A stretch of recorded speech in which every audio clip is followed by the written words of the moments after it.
What's going on, guys? Zuko back with another Shadowlands video. How are you all doing? I hope things are going well. Hope you're having a good day.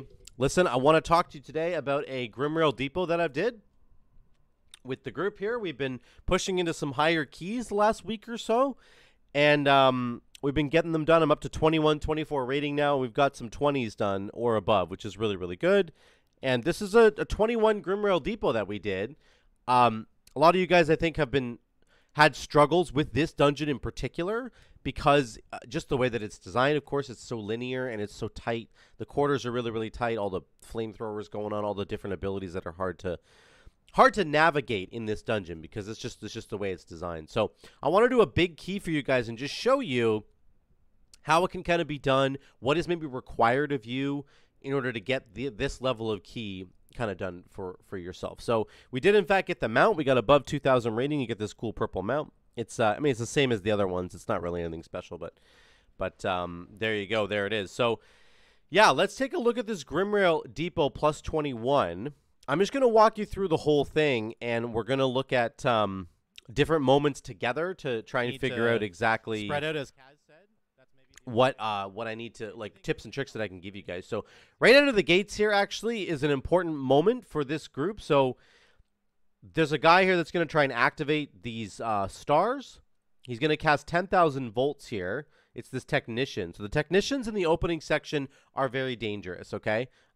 They are just, you have to deal with those guys. So let me just say, first of all, let me show you my build actually before we jump back into the video.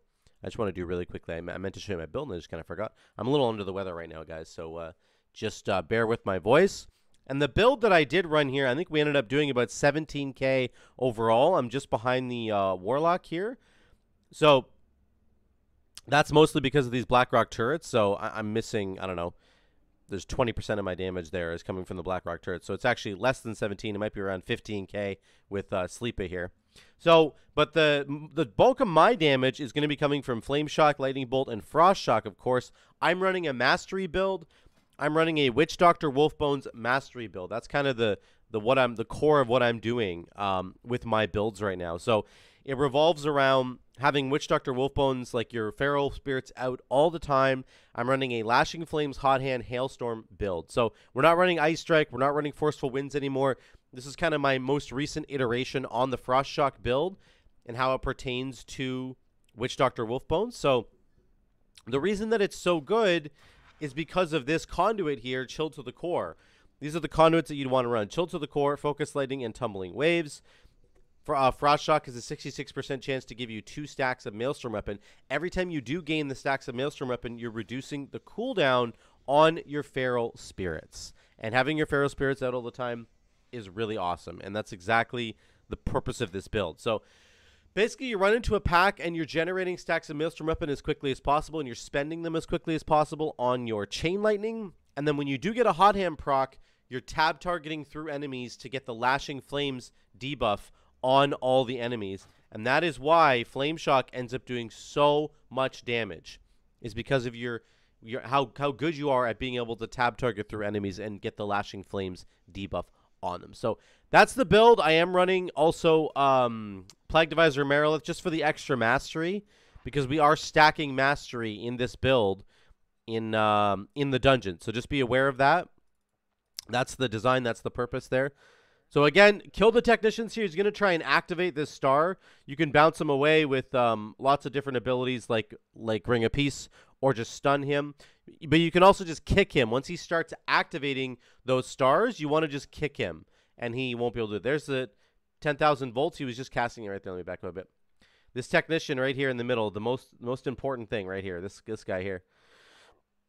Excuse me. So here comes 50,000 volts. Sorry. Right there.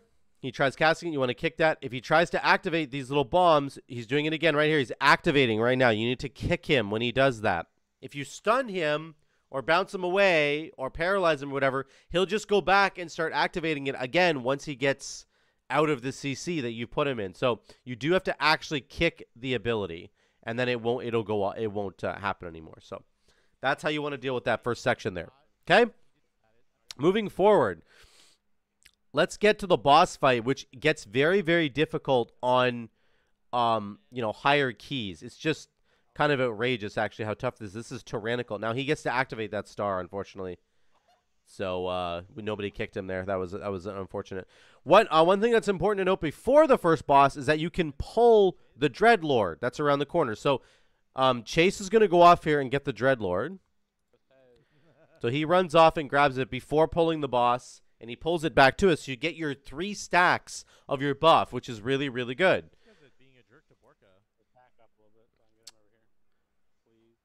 So he's going to pull it all the way around the corner here, which is good. Hypnosis back comes out. That doesn't matter. We're just going to DPS this guy down. There's actually 2 Dreadlords in there. There's a regular one and then the big Blood Siphon powerful one. So you just have to knock this down before you get to the boss fight, and then you're good to go, and you'll have 4 more stacks. I have 5 stacks right now because we got 1 from the regular Dreadlord in here, and then once this guy dies, we now have 8 stacks of my buff. So my mastery, guys, is already sitting at 85% down here. You can see. So I have 43% haste, 85% mastery. So we're just doing a crazy amount of damage, and we have a crazy amount of haste. 43% haste is a lot.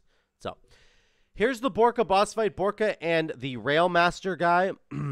Of course, in the opening, you're just dodging the big swirlies that are on the ground. You can see them right there. Those big red circles. You want to dodge those, or they just kill you just immediately. You want to beat up Borka at the beginning while the other guy's jumping around. You don't have to worry about him. Now it gets very dangerous right here. He leaps up onto the top of the boxes, and he starts casting Missile Barrage. This is essentially a dodgeable ability, but it doesn't have like a... It's not going to show you where the missiles are going to land, right? It's not... It's very hard to like understand. So see how there's missiles landing, and they do a big splash damage right there? I'm going to show you in a second. There's another splash right there. There's a splash up there. You can dodge these if you're really quick and you're watching where they're coming down. But it's very hard to do that, and you have to like... be careful. The bottom line is this mechanic on this fight, it just does AoE damage to everybody, but also if you're getting hit directly by a missile, it'll do even more damage to you. So you have to be very aware of your surroundings here and be very, very careful not to get hit. This entire fight is basically about dodging big swirlies, but once the little guy gets down on the ground, you can start doing more damage to him. You can cleave a little bit, but generally speaking, you want to be damaging Borka, the big guy here. Here comes the second barrage. I should be dodging these. I'm not dodging them very well because I'm not in Ghost Wolf form. I just got hit by like 3 of them. I got hit by a 4th one. So I'm not doing a good job. I am getting targeted by them. There is a couple people get targeted by missiles that you can't dodge, and then the rest of the people just have to dodge the missiles that are hitting the floor. It's a very frustrating mechanic. It requires a ton of healing. You can see Fat Man is doing 15k HPS basically on this fight. So that's what's required, which is so insane. It's absolutely insane. So he's doing a great job healing, and you just want to pump through Borka as best you can. Here comes the next one.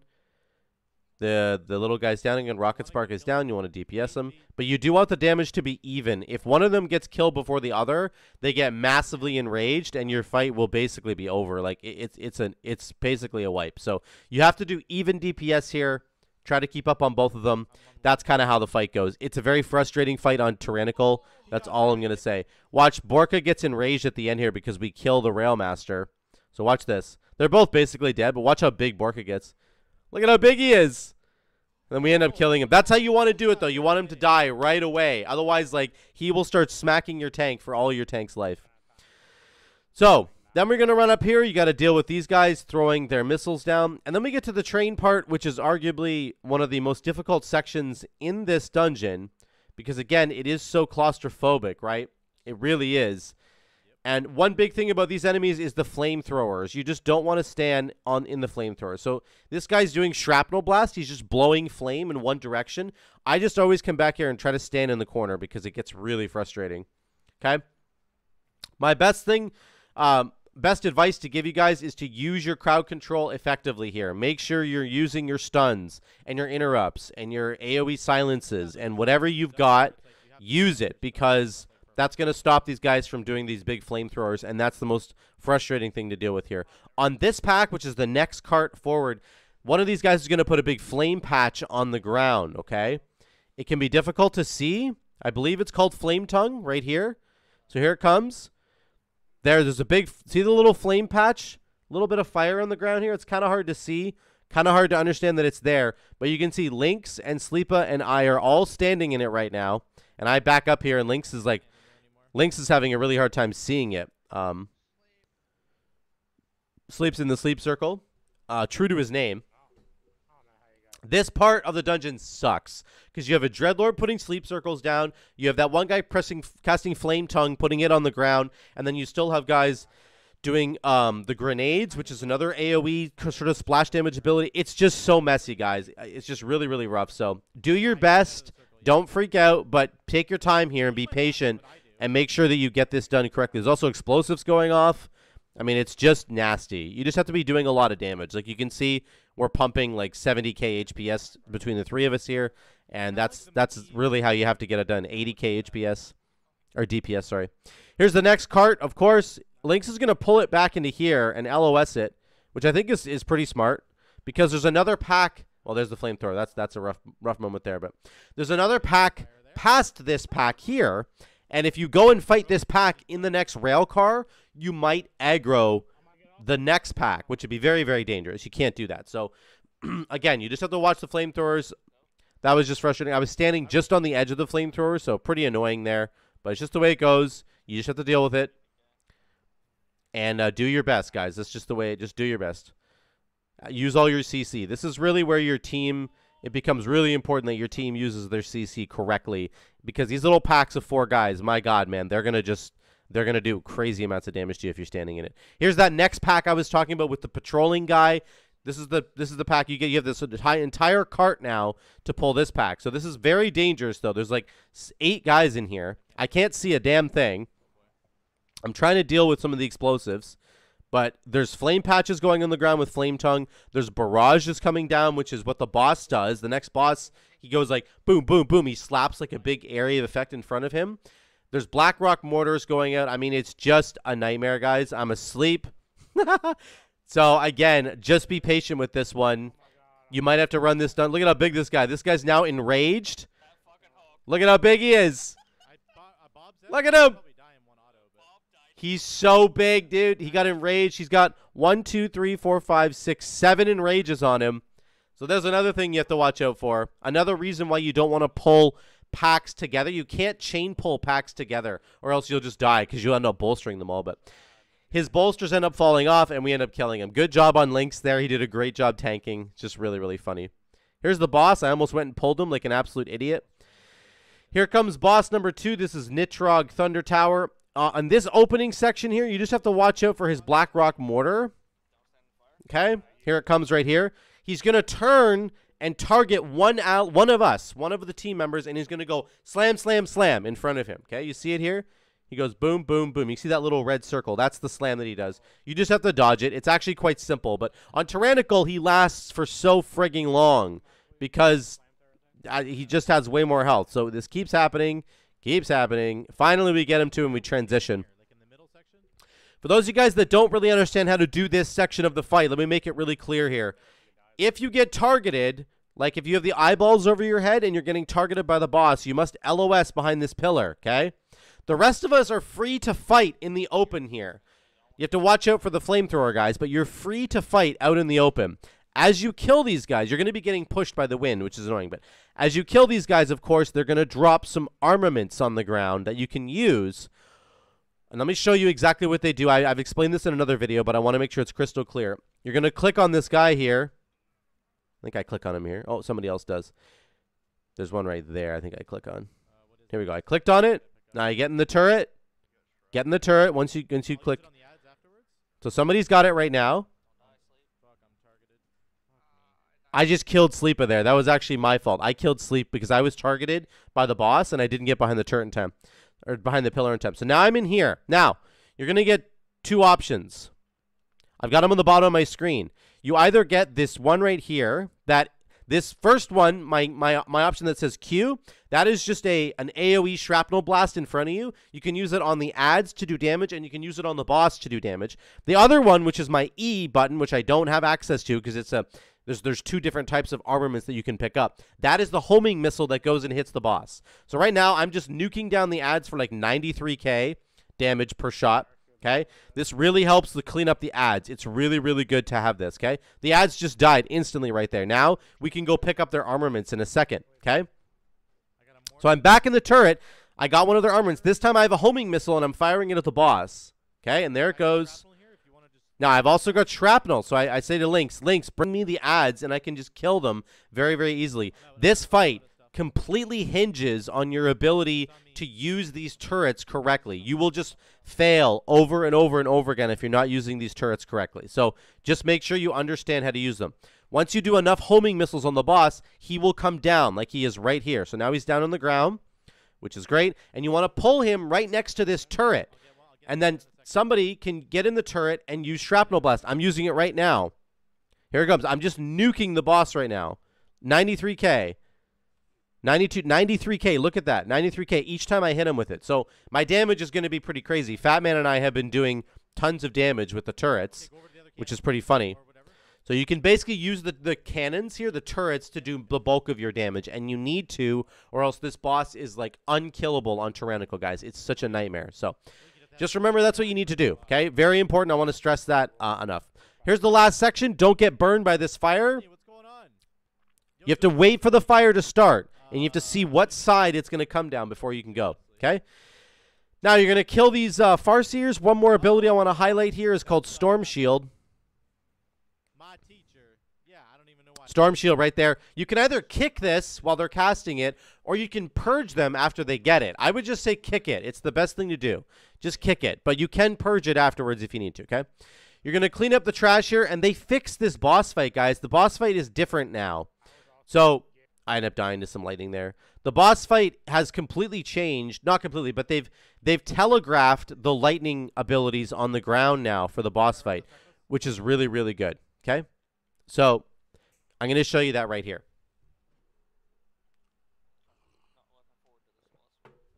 Oh, last trash pack. Sorry, guys. So when the dragon comes overhead, like it's doing right now, when it flies overhead and does its thing, there's now a telegraphed swirly that shows you where the lightning is going to land, which is very, very helpful, okay? So the fight is still the same. You have to dodge traps, and I'm just going to turn up the volume and kind of walk you through it. Listen to the comms from Chase here. There's the swirlies. Watch the spear.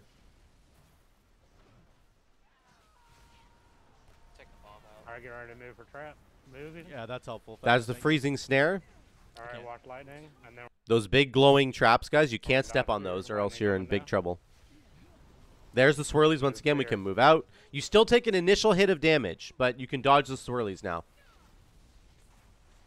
alright, kiting for trap in a second. Kiting. They also nerfed the damage of it a little bit, I think, because it definitely wasn't hitting as hard. So Chase is doing a good job just moving us away from the traps. That's a very dangerous lightning.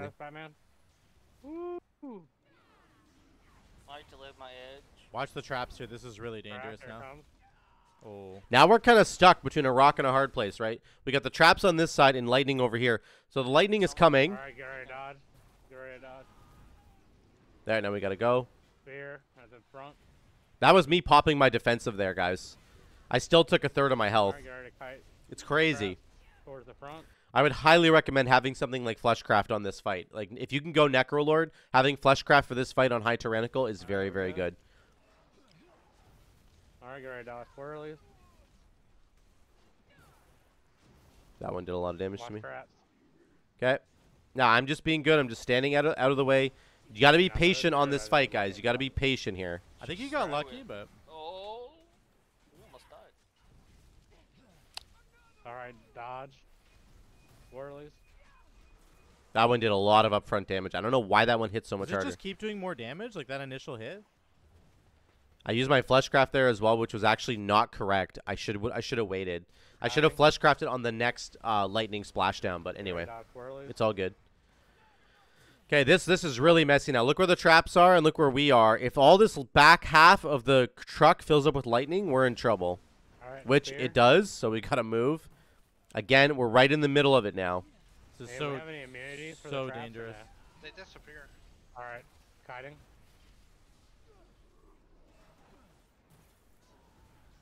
Alright, get ready to dodge and then spear at the same time. Spear right now. And dodge. Oof. Spear's coming out earlier. There is more lightning that gradually fills Dodge up the spear and then run away this from it. train cart as Dodge well. swirlies. Alright, kiting. He kited back to where I was. That one. Alright, get ready to dodge Pretty spear funny. and then dodge swirlies. Okay. Again, I'm not doing a lot of damage, guys, but we're just being patient. This gets really bad here. So there's lightning over here, and then there's lightning filling up right here. So I'm in trouble. I'm dead. Oh. I thought for sure I was dead, and I do end Yeah, up I'll get up dying in a sec. because of the explosive, unfortunately, but that's okay.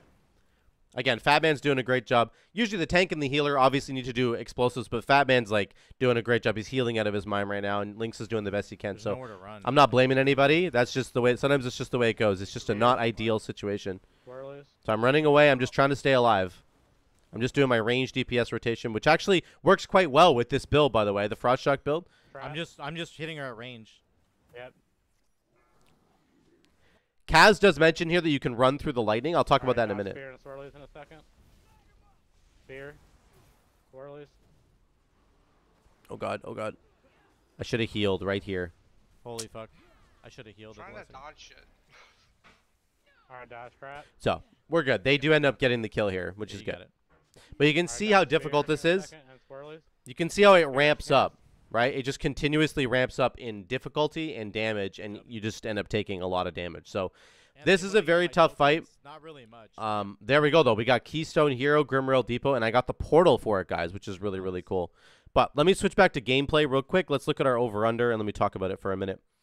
So, of course, guys, the damage was modified by the homing shell and the shrapnel cannon, but we did do about 15k overall, which is not that great. This build has done much more. I've done a lot more damage on, like, Karazhan and on the, like, the Tazavesh dungeons for sure. You know, we're doing 16k there. The Karazhan seems to be one of the best ones for me.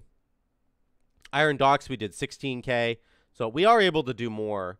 I did about 15k there. So the damage is pretty good. But you can see that the damage required overall is not too bad. You know, like we didn't have necessarily the exact comp. We did have a Warlock and a Windwalker Monk. But then we had, you know, me as a Shaman. And then we had Lynx on his bear.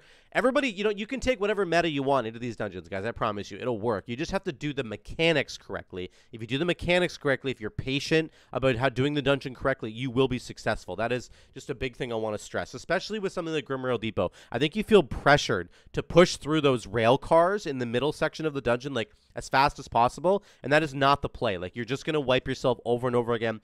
Be patient, use your crowd control, play correctly, and you will be just fine. So that's the dungeon. On the final boss, guys, let me just do a review of the bosses for you really quickly. The first boss, you need to beat up Borka as quickly as you can, the big brute guy, and you need to dodge those missiles that are coming down. If you get hit by the splash zone of the missiles, you will take so much damage, and they're not easily telegraphed. It's hard to understand where they're going to hit. You just have to keep your actual physical eyes glued to the screen and watch where those missiles are coming down, and you will survive, okay? Remember, before the first boss, you can pull the Dreadlord, and you can get the 4 extra stacks, actually, of your buff before even fighting the first boss, which is huge, guys. It's absolutely huge. So that's the first boss. On the second boss, you need to manage the cannons correctly. Use the cannons both to kill the adds and to kill the boss later, but also use those cannons for the homing missile to get the boss off of his perch.